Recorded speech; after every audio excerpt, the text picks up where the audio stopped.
Hey guys, this is NeverSink's, and today I want to talk to you about the upcoming 7.0 filter update and the changes to filter and filter blades it is bringing. This is a pretty big update because it introduces a lot of changes to the filter itself, but it also changes the way the filter is generated, as is a very important difference. Previously I've been generating the filter using an old tool, and I've written it like 3 years ago. Man, I'm feeling old.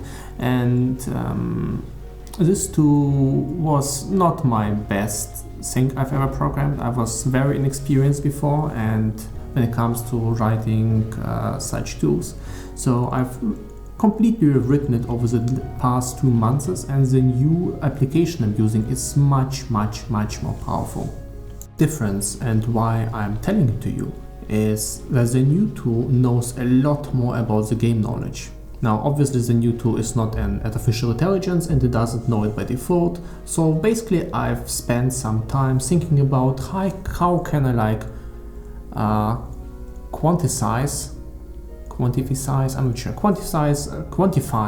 that is. How can I quantify my game knowledge so that a machine can actually use it? For instance, there's this unique Ruby Flask Dying Sun, and there's also unique Ruby Flask Coruscating Elixir. And the filter can either highlight both very much or both not at all. Now, if you just do it automatically by pricing the items, you could say like, oh well, there's a coruscating elixir and it drops a lot more because it's probably a lot more cheaper. But you would not get the information that the coruscating elixir only drops from a divination card, so it never actually drops on the ground. Well, at least until the GG decides to change the rules. So what I'm trying to tell is that the new tool knows a lot of special information about shaper items, elder items, unique items, fossil items, divination cards, uniques and unique maps, and a few additional more things. And this information is gathered from PoE Ninja, this information is gathered from the filter, this information is gathered from the base app information and from a special aspect providing files that I've been generating as well. So enough of the technical talk. What does it mean in practice? The practical implications are, first of all, the generation of new filter versions is much faster, and in the future I actually think that I'll be doing it completely in the cloud. That means there will be a new filter version like every day, or maybe even multiple times a day, potentially even for different leagues and for like hardcore, softcore versions, maybe even build versions, I'm not sure yet. But as of right now I can update the filter much faster, and the precision is outstanding high, especially for something like Shaper and Elder bases. I mean, creating Shaper and Elder tier list is incredibly hard and a very annoying task. Think about it, there's like, I don't know, 600 to 700 base types, times the levels, so there's like level 75, 80, 81, 82, 83, 84, 85, 86, and then type softcore, hardcore, so you have to consider all those factors. And there's also Shaper and Elder both. So if you multiply those, you get like 6,000 or 7,000 combinations. So doing it by hand, by just searching PoE trade, is stupid and pretty much impossible. By the time you're done, you need to create new types of tiering. And the funny thing is about it that the tiering itself, because the filter is so popular, affects the economy. So I've been trying to create a way to do it automatically, and I think I've succeeded in this. It's not 100% perfect, but I'm pretty pleased with the initial results. This also means that I can generate a new tier list, or like a new tier in the unique tiers of uniques that can be hidden fairly safely. Now it should only be done on very high strictnesses and at the end or middle of the leagues, but with a new tool I can also say what kind of state is the league in. So, well, the practical implication is that on Uber Plus Strict, a certain part of uniques that have no chance of being expensive, now we're talking about expensive, not useful here, will now be hidden. So that's something you should know. In terms of divination cards, the tiering is a lot more accurate and there's a lot more hidden tier 5 divination cards. Shape and Elder tiering is also much more accurate. So, and Fossil and Fossiling tiering is also a tiny bit better, and unique maps as well. So that's the big changes to the tier lists. On top of that, there's a lot of other changes, such as the Synthesis League has influenced the economy quite a bit. So crafting is now pretty interesting. I wouldn't say it's good. I'm not a huge fan of the Synthesis League, at least of the synthesizing of the items themselves. I might make an additional video on the topic, so I'm not going to go in depth. But one of the effects of it is that augmentation orbs have become much more expensive and much more important. So augmentation orbs are no longer hidden on strict, and they've made it up a tier, and they're now hidden on very strict, same as blacksmith whetstones and transmutation orbs. Previously those were hidden on uber strict. Also, portal scrolls are now hidden on strict. It's a very experimental change. I'm not sure if people will be okay with that, so please provide feedback. But I feel like the game is providing enough drops right now, and players get their portal gems fast enough. And you can always adjust it on Filter Blade to your own desires and needs. Right, next up are rare items. Rare items have lost a lot of their value over the past patches.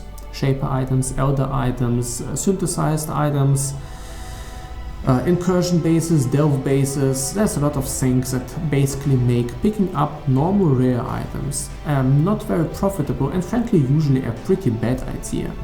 So there's a small bunch of rare items that can still be fairly expensive, such as rings and amulets, and sometimes energy shield bases, and especially at the start of the league, but later on they get replaced by uniques and powerful crafted rares.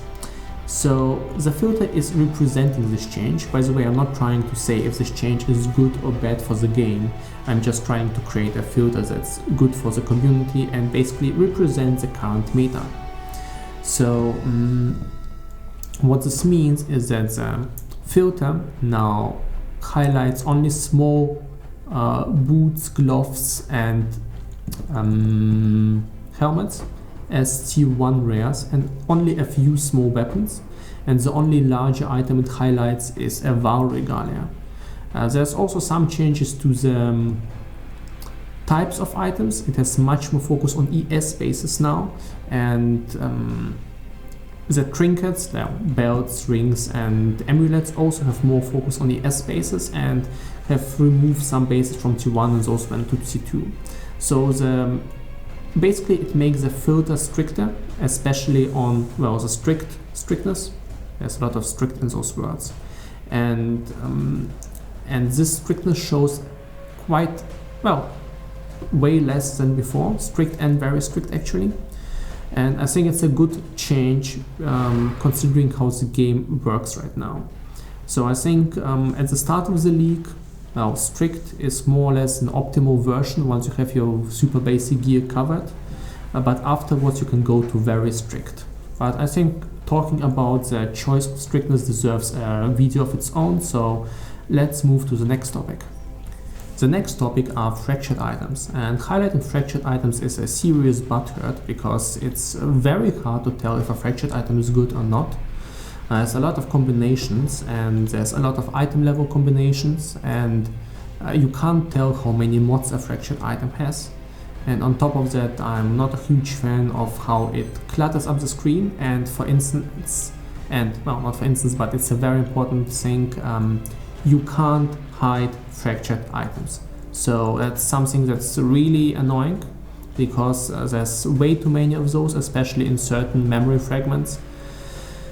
So yeah, I've tried my best to improve the highlighting. It now has more focus on ES bases, on high level bases, on small bases, on rings and amulets, on high attack speed bows, on level 86 boots. So there's a lot of small rules, and I'm not 100% pleased with how it works.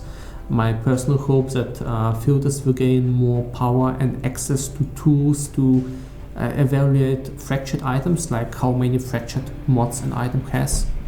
but for now it's best I can do, guys, so I hope it works out for you.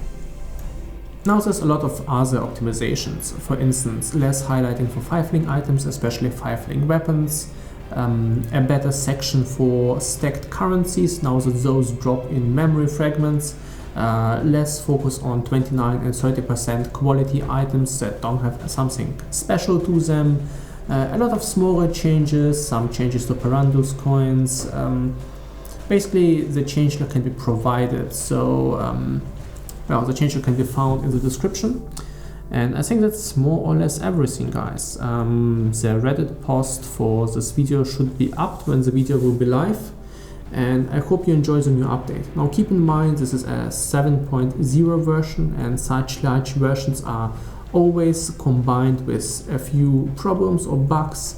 Now I'm usually fairly good when it comes to releasing bug-free filters.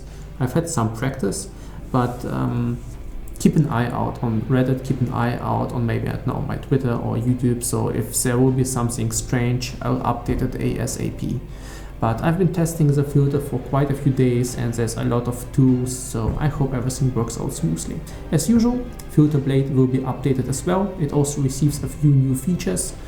Some of those are hard to explain, but will make the site more responsive and will make a safe conversion to new versions better.